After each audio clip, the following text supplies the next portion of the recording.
Welcome to La Pausa here at Pints and Punditry. It is Thursday, and may the 4th be with you. Today we're talking about some of the biggest names in Europe, and we got some good news, some bad news, some historic news, but let's dive in. Today we're going to start with the good. Erling Haaland breaks the Premier League scoring record with his 35th goal in Man City's 3-1 victory over West Ham. It's his 51st this year in all competitions. And, what stands out to me is not what everybody wants to point out, which is the physicality and the athleticism. And don't get me wrong, he's a machine, right? He's a robot, he's a physical specimen, he's just bigger, faster, and stronger than most of his counterparts. But the thing that stands out to me is his technical ability, because it gets overlooked so much. If you looked at the goal, the record-breaking goal, it was, he got a great lead pass, and he's got just the goalie to beat, and he just puts this little dink on the ball, right? And it was such great touch, finesse. After having been running full speed, he slows down, gathers himself, and just gets a little bit underneath of it, and the goalie never stands a chance. He does everything he can, tries to get wide, tries to get low, and Haaland just dinks it right over him. That's technical skill.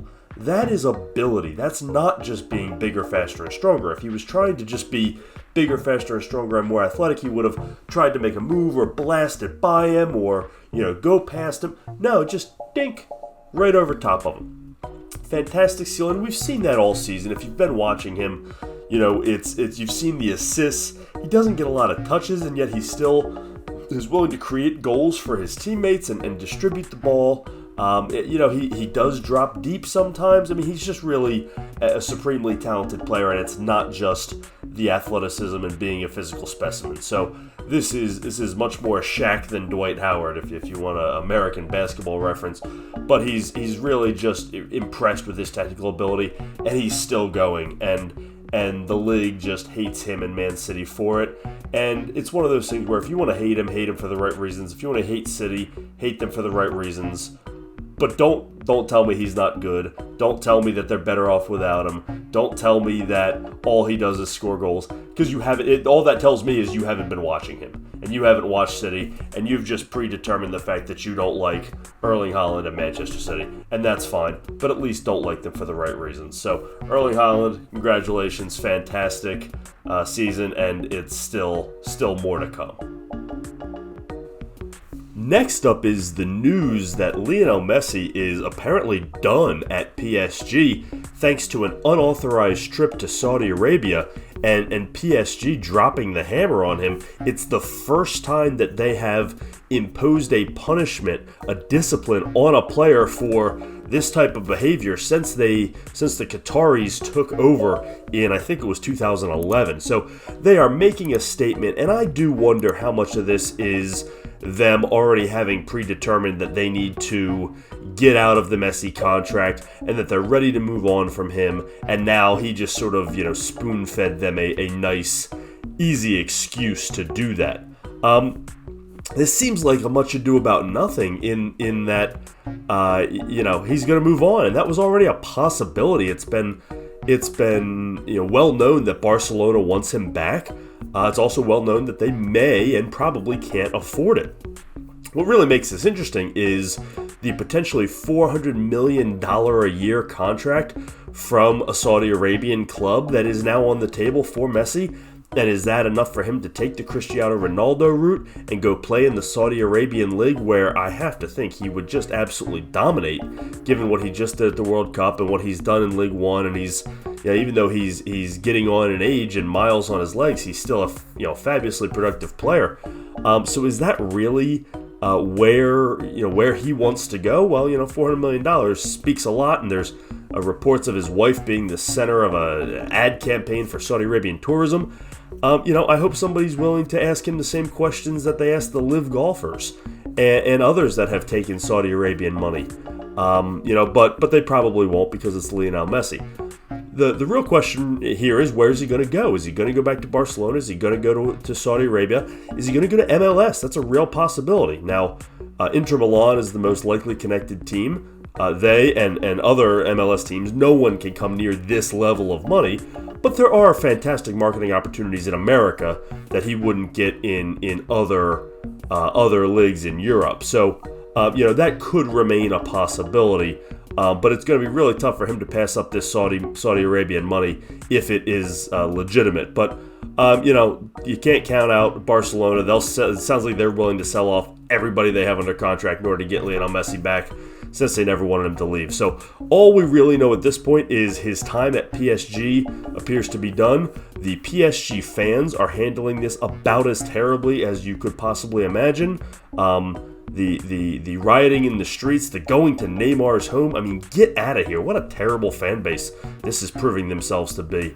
And they've been booing Messi on the pitch lately. It's just they're not showing good colors right here. So no one can blame him for wanting to leave, and I wonder what that does to particularly other non-French players who they try to attract. They may have some trouble getting some star power in the future. So this whole situation's a mess.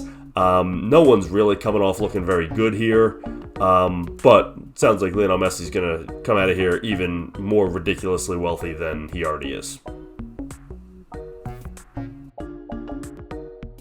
And speaking of ridiculously wealthy messes, can we be done with Cristiano Ronaldo yet? And I don't mean that in a disrespectful way to what he accomplished on the pitch, but I'm really tired of the way he's not at all gracefully ending his career. He's been in Saudi Arabia now for 4 months. He's already complaining and wants out and wants to go, wants to transfer back to another team, probably in Europe, maybe MLS, who knows. But he's just showing that he's not happy anywhere, that he's a cancer to every locker room and dressing room that he goes in, and that it's still all about him. And this is just, it's such an old act.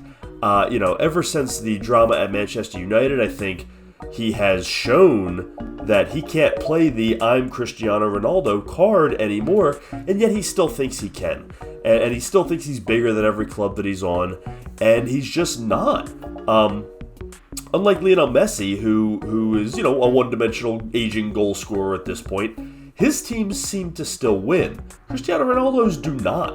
And I don't know if that's morale type things in the dressing room, or his complete lack of defense, or I don't know what it is exactly, what the difference is between those two, but it's not like teams are cashing in and winning thanks to his presence. It's at this point, all he's bringing to the table is marketing opportunities and goals, but goals that don't seem to turn into wins. And so, the shtick is really getting old for Cristiano Ronaldo. And I'm not sure who's going to take him at this point. Maybe club in Portugal if he doesn't ask for much money. Maybe MLS. MLS is probably the most likely scenario. Somebody will put up with his act. But at this point, he is a dressing room nightmare. And somebody's really going to have to be desperate for the marketing opportunities to take him on. But frankly, I'm kind of tired of even covering this. All right, what are we watching today? We got Manchester United taking on Brighton in what should be a fantastic matchup. Both are fighting for European spots. Brighton's fallen off a little bit with only 6 points in their last 4 matches, and they've fallen out of Europa League spots, so they're fighting to get back in. And then over in Serie A, we got Udinese and Napoli, who are finally hoping to clinch Serie A. They can do it with a draw. They should beat Udinese and finally claim the title, and the celebration will begin, so that'll be fun to watch. That'll do it for this edition of La Pausa. Thanks for joining us here on Thursday, May 4th. As always, enjoy the football. This is Pints and Punditry here at Total FIFA Career Mode.